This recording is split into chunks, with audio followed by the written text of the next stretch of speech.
Hi, my name is Ronit Pinto, and I'm the publisher and founder of Honeysuckle and Honeypot magazines.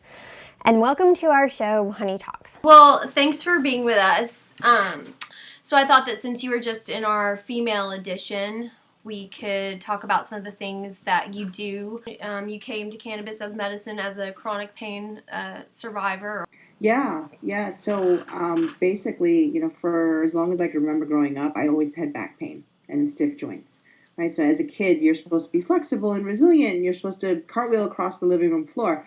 Well, I was diagnosed with ankylosing spondylitis, which is a progressive type of arthritis that usually affects the spine. And it causes pain and stiffness in the back and the pelvis, and it can lead to the spine, the bones in your spine, the vertebrae, essentially becoming crazy glued together. So my spine became like a bamboo stick. I had a hard time touching my toes, standing up straight, even turning, my head left and right. I just didn't have much range of motion. So I tried everything conventional, physical therapy. I tried anti-inflammatories. I tried opiates, muscle relaxants, anything you name. I've tried nerve block injections, acupuncture. So I moved to San Francisco for medical school, and I was really disheartened because it was ironic that I couldn't find a solution to my chronic pain. Here I was training to be a physician. I had hundreds of doctors in front of me at my disposal, but I was going through this revolving door, right? I was just being offered medications with a lot of side effects. And so one of my attendings, he was my mentor. He introduced me to the world of cannabis. Now, he was this, I remember this hippie looking doctor, long gray hair, always slicked back into a ponytail, and he'd wear always this like beautiful Native American jewelry. Well, he was treating AIDS patients, AIDS and HIV patients with medical cannabis for their appetite and pain. And when I told him about my spine, he said, number one, you're not going to get through medical school, like this. You're wearing a back brace. You can barely stand, while doing rounds. But I have something that might help you. It's marijuana plant, but it doesn't really make you feel high. But it'll make you feel like you did yoga. And I was mortified. The first thing I thought about is like, oh my God, here's this attending, this physician. He wants to make me a drug addict. And I grew up in the Bronx. I grew up in New York City, where there's this huge social stigma around marijuana. For in my mind, kids that smoke weed were the dropouts or were involved in gangs, right? So I was in a lot of pain, and I was studying for long hours. I was in hospitals on call, and I was pretty desperate. So I took home this little brown dropper bottle that he gave me, and I remember it smelled terrible. It was like alcohol, and it smelled like grass and like wet dog. But looking back, we would call this like the CBD dominant strain. Well, it worked well. Over the weekend I tried it, and this made me question conventional medical wisdom and assumptions. I started learning that there were these gaps and these holes in the field of medicine, what I was learning to do, and I was determined to find better solutions. So really, I wholeheartedly say cannabis changed the trajectory of my life. I don't think I would have been able to finish medical school or become a physician. And I had this educational advantage being in California. California legalized cannabis in 1996. So I was in this middle of a switch box. I had educational opportunities in cannabis medicine right in front of me. Wow. And I've heard you say cannabis is not a silver bullet, that, it needs to be integrated with depending on, it's customized essentially, so it totally depends on the patient. Exactly. And so in my practice, and how I've always practiced, is what's called integrative medicine. So if you think about integrative medicine, on one side, we have conventional medicine, right? Then this is the kind of medicine that we see here in the US, our hospitals and our clinics, very expensive and invasive. But it's great for emergencies, like during, COVID-19, if you need to get treated, if you need to get intubated in a ventilator, or if you had a massive injury or stroke or heart attack, right? The medical model that we live in is you have a disease, you're going to take a pill, and then you're going to kill something. But on the other side, we have alternative medicine, right? Alternative medicine is this catch-all term. It includes, hundreds of old and new practices. So if you think of things like Ayurvedic medicine, acupuncture, homeopathy, right? Then in the middle, it's what I practice. It's called integrative medicine. So it's the best of both worlds, and it cherry picks the best, the most scientifically validated therapies from both sides, the conventional side and the alternative side. So really, I believe that integrative medicine is really the definition of true healthcare. So when we look at like cannabinoid science and how we're pushing for cannabis legalization, it's really teaching us a vital lesson. It's reframing the way we think about medicine and healthcare in the future. Right. Thank you for that. So just out of curiosity, what are your thoughts on recreation then, as opposed to medicinal? I think there's room for both. I Mhm. think recreational cannabis is therapeutic. Why would you, want to relax with a glass of wine or a cocktail? That's therapeutic as well. Same goes for recreational cannabis. Right? There's room for both recreational cannabis and medicinal cannabis. Sometimes it might be, an elderly patient that feels a little bit more secure with an MD by their side. Or it might be someone that's very experienced with cannabis and knows when to take it and how to take it, and you can use it for recreational purposes. I was emailing you a little bit the neurological aspects of cannabis and how it, relates to different parts of our brain and helps with memory and PTSD. That's a really, really great question, especially, during the time that we're living in now. So let me tell you a little bit about how trauma changes the brain. So when we have intense trauma, like what we're living in now during this pandemic, it can actually change the way our body communicates, that pathway between the brain and our adrenal glands.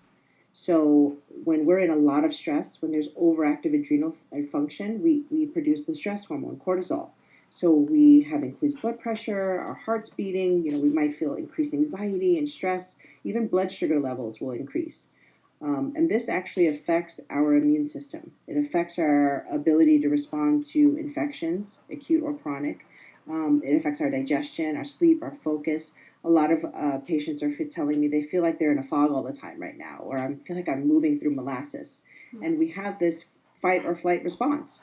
And that is, due to trauma, stress, and anxiety.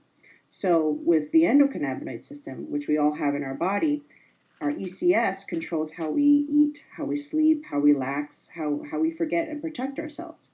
So forgetting is the crucial part of the ECS, and especially with PTSD, because there are certain chemicals in our brain that lock in memories, but cannabinoids can help lock them out. So cannabinoids can actually facilitate memory extinction. It helps survivors extinguish these traumatic memories. Wow. So, you can take cannabis to take the edge off, to turn the volume down on your anxiety and to decrease those racing thoughts, that fight or flight response, because we have this neurotransmitter in our brain called GABA. Okay. Now, GABA tells our body to power down. It tells our body that we're safe. It reduces our anxiety, it calms us down, it helps us sleep. And cannabinoids is a GABA uptake inhibitor. So what that means is it increases the GABA in our brain, which creates a more quieting and calming effect. And that's why the cannabis works so well in helping us calm down and helping us decrease our anxiety, our panic, and helping us with sleep.